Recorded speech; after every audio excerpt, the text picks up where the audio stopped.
Assalamualaikum warahmatullahi wabarakatuh. Para penonton yang dihormati sekalian, kali ini saya bertemu dengan para penonton untuk berbincang mengenai satu perkara yang sangat penting dalam kehidupan kita, terutama dalam melayari kehidupan sebagai suami dan isteri dalam satu unit keluarga. Saudara-saudari yang dimuliakan sekalian, pengalaman saya yang sudah berkhidmat dalam bidang ini lebih daripada 35 tahun dan telah menghasilkan lebih daripada 40 buku dalam hal-hal yang mengenai isteri dan suami dan keluarga, mendapati bahawa salah satu perkara yang perlu dibincangkan, perlu dicarikan akar umbi kepada permasalahan yang dihadapi ialah mengenai suami dan isteri.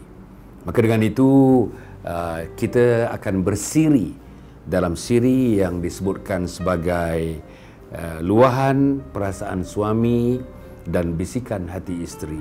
Luahan perasaan suami dan bisikan hati isteri dalam suatu siri yang dinamakan sebagai isteri yang dicintai dan suami yang disayangi. Para penonton yang hormati sekalian, saya nak memulakan dalam siri ini ialah dalam hal mengenai 30 luahan perasaan suami. Artinya saya akan bercerita mengenai satu luahan demi satu luahan, satu luahan demi satu luahan dari perspektif seorang suami.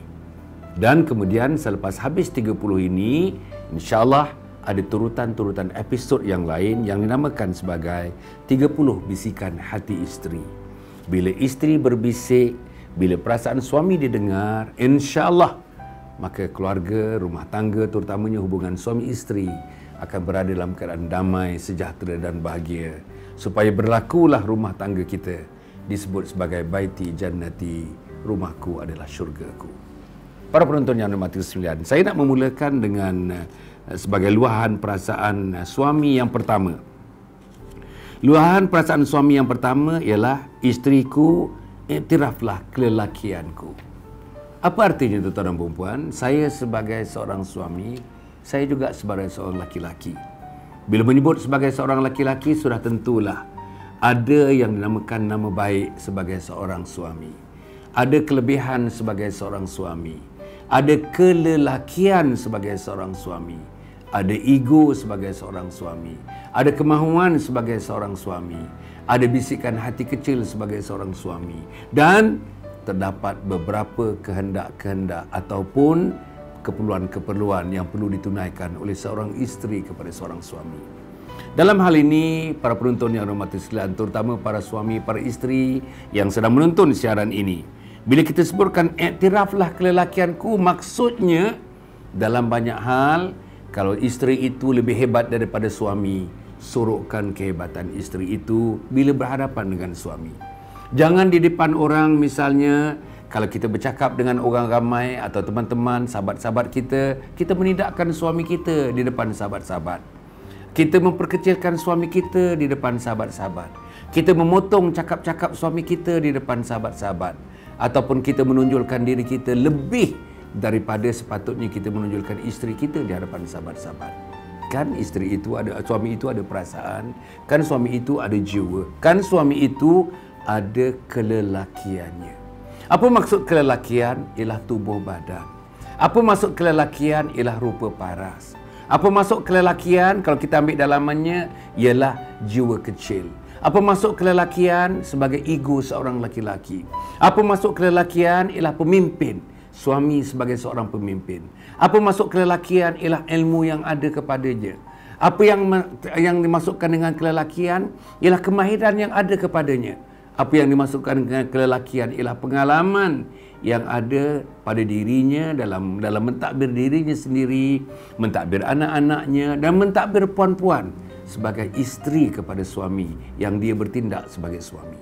Jadi sebab itu dalam hal untuk kita bersama-sama untuk kita mengiktiraf kelebihan kelelakian suami kita, beberapa perkara perlu dilakukan. Pertama sekali, tidak lain dan tidak bukan, saudari-saudarilah di antara orang yang paling kenal dengan suami. Bila perkenalan dengan suami itu, rangkaikan, bariskan kelebihan-kelebihan suami. Dengan mak cerita kelebihan suami, dengan adik-beradik cerita kelemahan suami, dengan adik-beradik ceritakan kekuatan suami, dengan amak dan ibu, minta maaf saya sebutkan, ceritalah tentang kelebihan-kelebihan suami. Pendamkan, sorokkan, ketepikan kelemahan-kelemahan suami.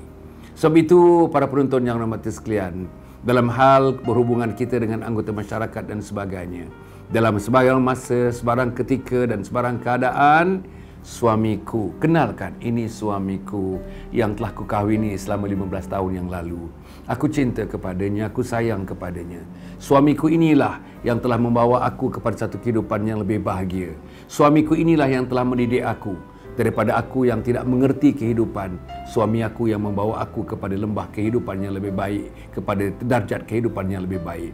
Suami akulah yang menyebabkan anak aku, alhamdulillah dengan izin Allah Subhanahu Wa Taala, dapat 5A dalam UPSR, dapat 8A dalam PMR, dapat 10A1 dalam SPM. Suamikulah yang memotivasi, suamikulah yang menunjukkan jalan, suamikulah yang selalu bersama dengan anak-anak. Waktu di meja makan memberikan motivasi, waktu nak tidur diberikan motivasi, waktu nak ke sekolah diberikan motivasi, waktu dalam memandu kenderaan pun suamiku memberikan motivasi.